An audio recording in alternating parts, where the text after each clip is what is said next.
Hello everyone, welcome back to my YouTube channel. Today in this video I'm showing how to check the storage settings. So click on the settings or search for settings, and after that you can check for the storage. If you couldn't find it, what you can do easily, you can search on the top bar which is on the top search screen for storage.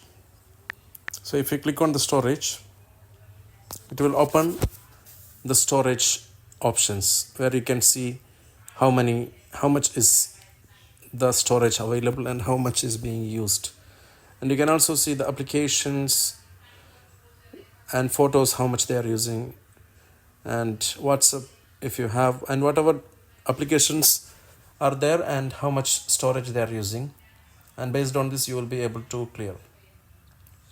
You can also see the system specific storage, which is iOS, and system data, which is around 20 gigs. So that's how you can check the storage settings in an iPhone.